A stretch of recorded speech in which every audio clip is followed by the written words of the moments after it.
بسم اللہ الرحمن الرحیم۔ حضرت سمرہ بن جندب رضی اللہ تعالیٰ عنہ بیان فرماتے ہیں، جب رسول اللہ صلی اللہ علیہ وسلم نماز پڑھ لیتے تو آپ اپنا رخ انور ہماری طرف کر لیتے اور فرماتے، آج رات تم میں سے کسی نے خواب دیکھا ہے؟ راوی بیان کرتے ہیں، اگر کسی نے دیکھا ہوتا تو وہ اسے بیان کر دیتا، اور جو آپ اللہ چاہتا اس کی تعبیر بیان فرما دیتے۔ اب صلی اللہ علیہ وسلم نے ایک روز ہم سے پوچھا، کیا تم میں سے کسی نے خواب دیکھا ہے؟ ہم نے عرض کیا نہیں۔ آپ صلی اللہ علیہ وسلم نے فرمایا، لیکن میں نے آج رات 2 آدمی دیکھے، وہ میرے پاس آئے تو انہوں نے مجھے ہاتھوں سے پکڑا اور مجھے ارض مقدس کی طرف لے گئے۔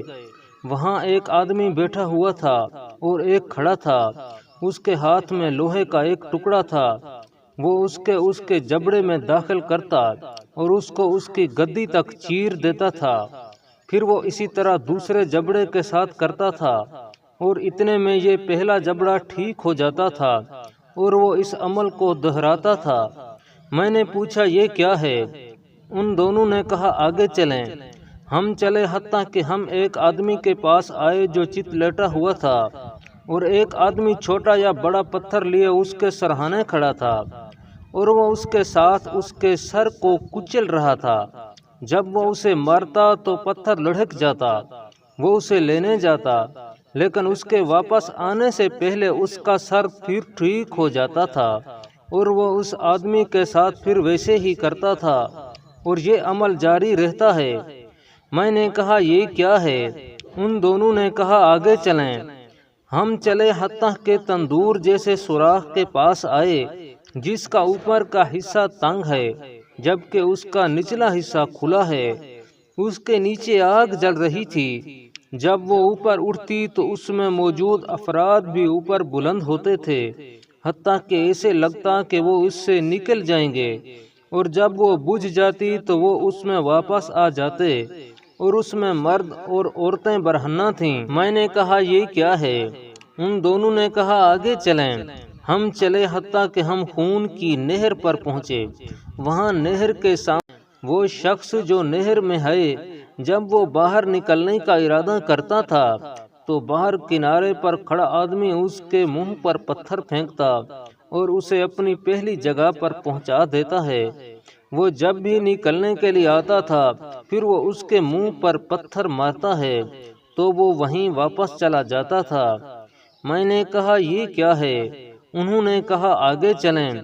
ہم چلے حتیٰ کہ ہم سر سبز و شاداب باغ میں پہنچ گئے۔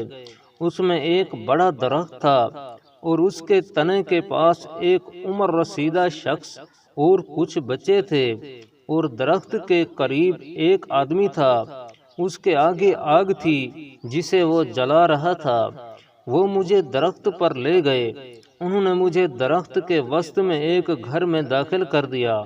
میں نے اس سے خوبصورت درخت کبھی نہیں دیکھا تھا۔ اس میں خوبصورت مرد، نوجوان خواتین اور بچے تھے۔ پھر وہ مجھے وہاں سے باہر لے آئے اور درخت پر لے چڑھے۔ وہ مجھے اس سے بھی احسن افضل گھر لے گئے۔ اس میں بوڑھے اور جوان تھے۔ میں نے ان دونوں سے کہا، تم رات بھر مجھے لیے پھرتے رہے ہو، لہٰذا میں نے جو کچھ دیکھا اس کے متعلق مجھے بتاؤ۔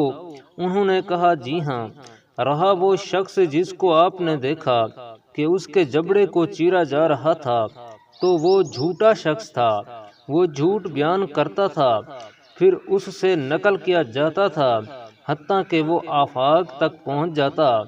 آپ نے جو دیکھا وہ روز قیامت تک اس کے ساتھ کیا جائے گا۔ وہ آدمی جو آپ نے دیکھا کہ اس کا سر کچلا جا رہا تھا، یہ وہ شخص تھا جس نے قرآن کا علم سیکھا، لیکن اس نے رات کا قیام نہ کیا اور نہ دن کے وقت اس کے مطابق عمل کیا۔ آپ نے جو دیکھا اس کے ساتھ یہ سلوک قیامت تک جاری رہے گا۔ آپ نے جنہیں سوراخ میں دیکھا وہ زناکار تھے۔ آپ نے جسے نہر میں دیکھا وہ سود خور تھا۔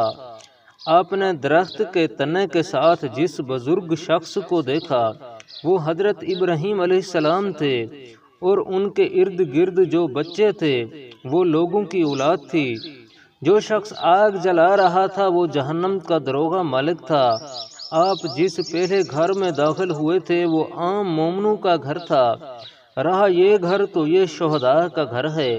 میں جبرائیل ہوں اور یہ میکائیل ہیں۔ آپ صلی اللہ علیہ وسلم نے اپنا سر اٹھائیں۔ جب میں نے سر اٹھایا تو میرے اوپر بادلوں کی مانند تھا۔ ان دونوں نے کہا یہ آپ کی منزل ہے۔ میں نے کہا مجھے چھوڑ دو، میں اپنی منزل میں داخل ہو جاؤں۔ انہوں نے کہا ابھی آپ کی عمر باقی ہے جو آپ نے مکمل نہیں کی، جب آپ اسے مکمل کر لیں گے تو آپ اپنی منزل میں داخل ہو جائیں گے۔ حضرت ابو ہریرہ رضی اللہ تعالیٰ عنہ بیان فرماتے ہیں رسول اللہ صلی اللہ علیہ وسلم نے ارشاد فرمایا جس نے مجھے خواب میں دیکھا تو مجھے ان قریب حالت بیداری میں بھی دیکھے گا، اور شیطان میری صورت اختیار نہیں کر سکتا۔